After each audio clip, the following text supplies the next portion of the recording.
जय माता दी, जय मां कामाख्या। देव राधा ट्रस्ट सत्यवाणी चैनल से आप हिंदू सनातन धर्म के रहस्यमय ज्ञान को सुन रहे हैं। यह ज्ञान की गंगा पिछले 4 वर्षों से बह रही है। बहुत से मनुष्यों ने इस ज्ञान की गंगा में हाथ भी धोए हैं, डुबकी भी लगाई है और उन्हें मिला भी है। तो आज हम किसी भी शक्ति स्थल पर जाते हैं, किसी भी पूजा स्थल पर जाते हैं और वहां पर पूजा करने के उपरांत हम अपनी गले की कोई सी भी माला हो, चाहे वो रुद्राक्ष की माला हो, चाहे वो चंदन की माला हो, चाहे वो हल्दी की माला हो, मोती की माला हो सकती है, स्फटिक की माला हो सकती है, पारद की माला हो सकती है, जितनी भी मालाएं बाजार में मिलती, कोई सी भी माला हम गले में धारण करते हैं। तो जिस मनुष्य का गुरु खराब होता है,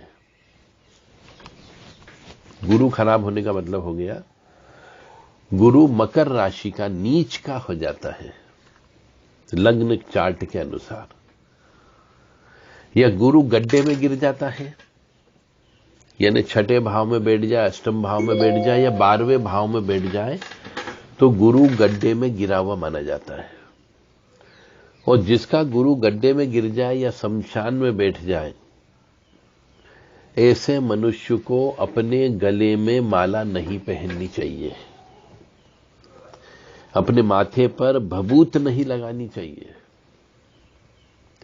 इससे वो गुरु और ज्यादा नीच का बन करके आपको नुकसान प्रदान करता। आप कहोगे साहब मैंने तो पूजा पाठ करी, भगवान का नाम लिया, अपने गले की माला भी उन गुरु महाराज जिनकी पूजा की उनको चढ़ा दी, फिर वापस धारण कर ली, परंतु ये पूजा करने के बाद नुकसान और हो गया मेरा।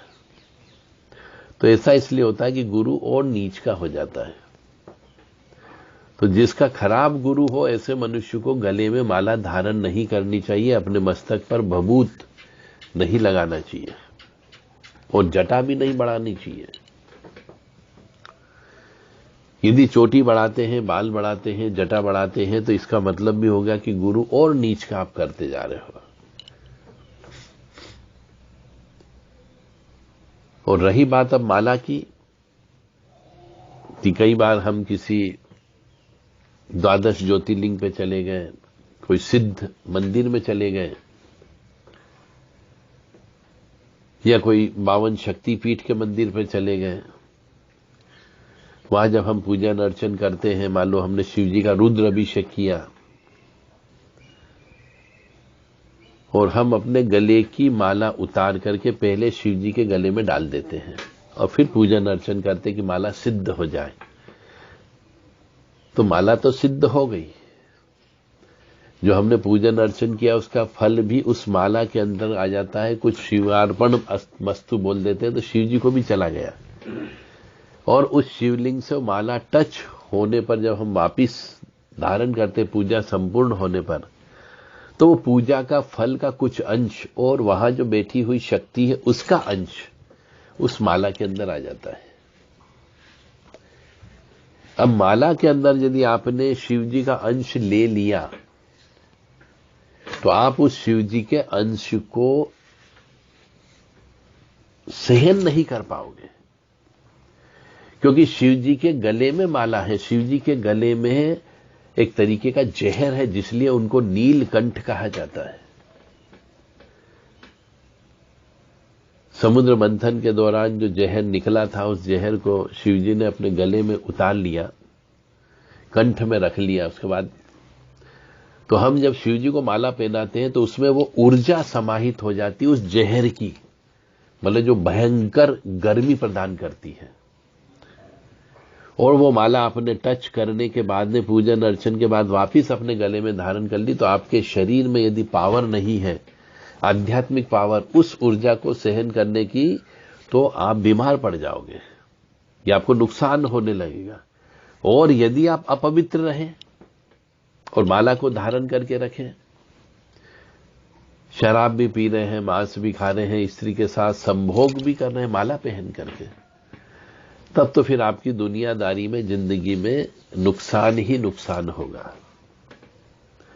तो ऐसा वो लोग कर सकते हैं जो बाबा बन गए हैं, जो साधु संत बन गया है, त्यागी बन गया है, तपस्वी बन गया है, सिद्ध पुरुष बन गया है, महान आत्मा बन गया है, महात्मा हो गया है।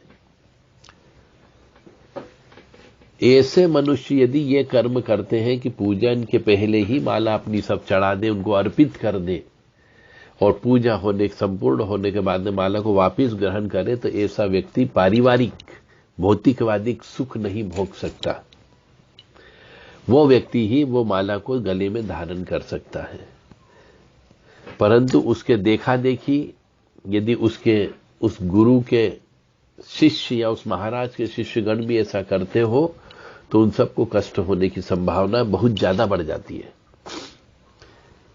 क्योंकि गुरु के पास गुरु तत्व की शक्ति होती है। जैसा कि मैंने कहा कि साधु संत त्यागी तपस्वी महात्मा,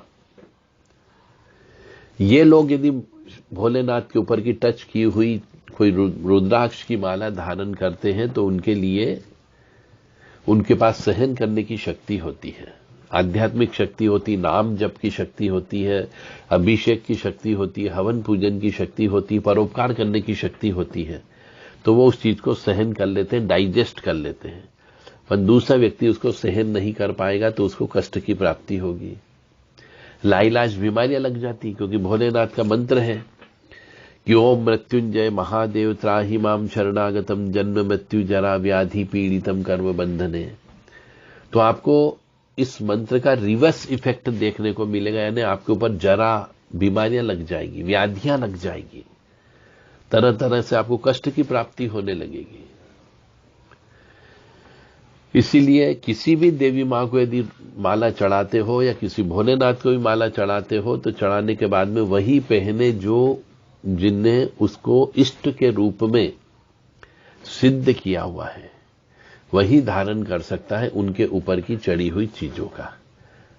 और रुद्राक्ष की माला तो ऐसे भी परिवार वाले मनुष्य को तो पहनना ही नहीं चाहिए। सिर्फ जप करने के लिए रुद्राक्ष की माला का प्रयोग करें ऐसे मनुष्य जो सांसारिक प्राणी है, जो संसार में रह करके संसार को बढ़ाने का काम करते हैं, संसार चलाने का काम कर रहे हैं।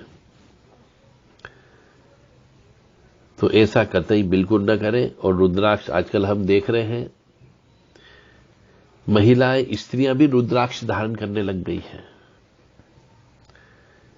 गले में भी धारण करती हैं, हाथों की कलाई पे चूड़ियों के बजाय रुद्राक्ष की माला धारण करती हैं। ऐसी स्त्रियां जीवन में दुखी देखी गई है, क्योंकि रुद्राक्ष अपने आप में स्वयं सिद्ध फल है और उसका इस प्रकार का अपमान नहीं होना चाहिए कि मियां आप उसको हाथ में धारण करें, क्योंकि हाथ में अशुद्धता भी होती है, कपड़े धोते तब भी अशुद्धता होती है, खाना बना रहे तब भी अशुद्धता होती है, पति संग स्त्री रमण करती तो भी अशुद्धता होती है, किसी सूतक पातक वाले के घर चले गए तो भी अशुद्धता होती है। तो अशुद्धता से यह जो स्वयं सिद्ध होती है, यह आपको अप्रत्यक्ष रूप से कष्ट देना प्रारंभ कर देती है, आपके भाग्य को काटने का काम करती है।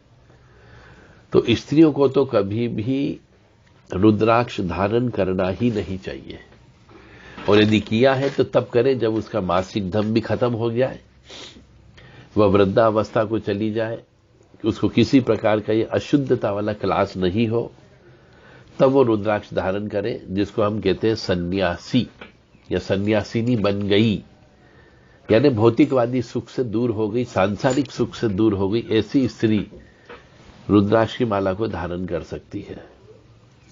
परंतु जो संसार में चल रही है, जो सांसारिक भोग विलास करती है, ऐसी स्त्रियों को रुद्राक्ष धारण नहीं करना चाहिए। तो रुद्राक्ष के ऊपर तो जितना बोला जाए उतना कम होता है, क्योंकि रुद्राक्ष एक मुखी से लेकर 16 मुखी तक रुद्राक्ष वृक्ष से निकलते, सबका अलग अलग अर्थ होता है। तो परिवार में जितने सदस्य होते हैं उतने मुखी रुद्राक्ष को आप धारण कर सकते हो, परंतु धारण करने के पीछे वही चीज है कि शुद्धता, स्वच्छता, पवित्रता मेंटेन हो तभी धारण करें, अन्यथा सिर्फ नाम जप करने के लिए रुद्राक्ष की माला का प्रयोग करें। जय माता दी, जय मां कामाख्या।